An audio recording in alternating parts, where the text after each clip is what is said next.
Shalom. Sebelum kita melakukan aktivitas kita, marilah kita mendengarkan renungan harian Selasa tanggal 5 November 2024. Kita berdoa. Terima kasih Bapa atas hari yang Kau beri bagi kami. Hari ini kami dapat sehat. Kami akan melakukan aktivitas kami. Berkati kami Tuhan, dan firman yang akan kami dengar berkati. Amin. Renungan hari ini diambil dari kitab Amsal 21 ayat 21. Siapa mengejar kebenaran dan kasih akan memperoleh hidup, kebenaran dan kehormatan. Manang isi na mangaradoti hati goran dot habasaun dapat hanguluan, hati goran dohot hamuliaun ibana. Saudara yang dikasihi Tuhan Yesus, jika kita membaca Amsal pasal 21 ini menerapkan kepada kita tentang kehidupan orang yang berhikmat dan orang yang tidak berhikmat. Orang yang tidak berhikmat disebut orang bodoh, bebal, dan fasik, yaitu orang yang tidak benar dan tidak jujur, suka bertengkar, pemarah, pemalas, sombong, dan sebagainya. Akhirnya mereka hidup dalam kebinasaan. Orang yang berhikmat, orang yang mengejar kebenaran dan kasih, orang yang memelihara mulut dan lidahnya, orang yang suka memberi, orang yang jujur. Dalam nats ini, Raja Salomo memberi nasihat hidup bagi kita. Barang siapa mengejar kebenaran dan kasih. Mengejar berarti memburu kebenaran dan kasih. Memburu berarti berusaha untuk mendapatkannya. Tidak mudah dalam zaman ini melakukannya. Ketika segala cara dihalalkan untuk mencari kehidupan, harta dan pangkat, maka kasih semakin tawar, luntur maholongi.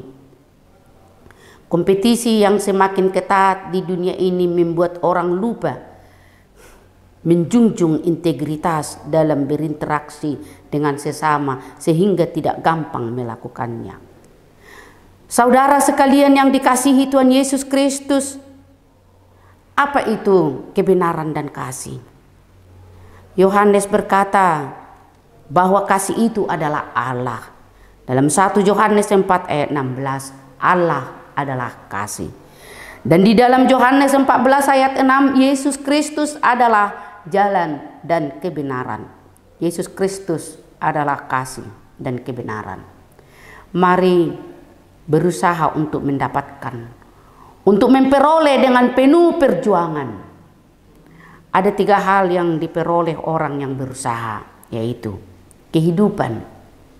Memang semua orang berjuang untuk hidup, tetapi tidak sedikit orang yang gagal karena mengabaikan hal-hal yang prinsip untuk memperoleh kebenaran dan kebaikan.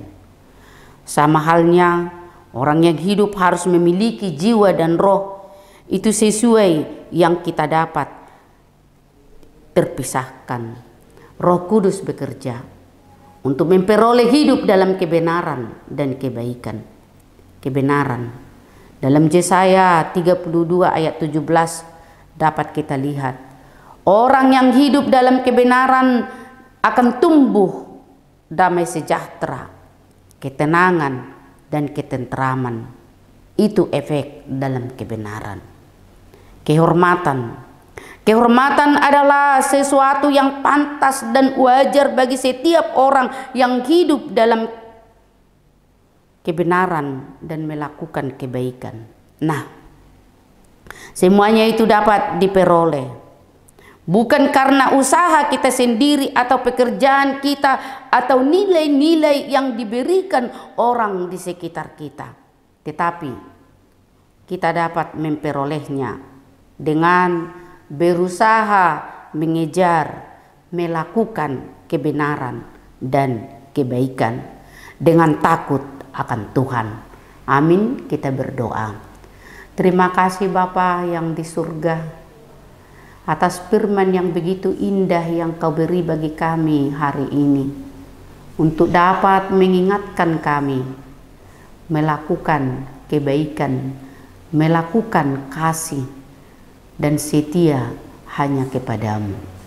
Terima kasih Tuhan atas hari-hari yang Kau beri bagi kami, hingga kami saat ini dapat dalam keadaan sehat.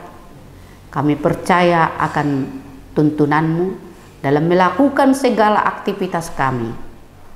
Berkatilah jemaat-Mu HKBP Distrik 10 Medan Aceh yang dipimpin preses kami Pendeta Henry Napitupulo. Berkati Tuhan untuk dapat kami selalu hidup di dalam kasih setia-Mu. Berkati segala aktivitas kami yang kami lakukan. Dimanapun kami melakukan aktivitas kami, Engkau bersama kami selalu. Terima kasih Tuhan. Kami berdoa dalam Yesus Kristus, Tuhan kami yang hidup. Amin.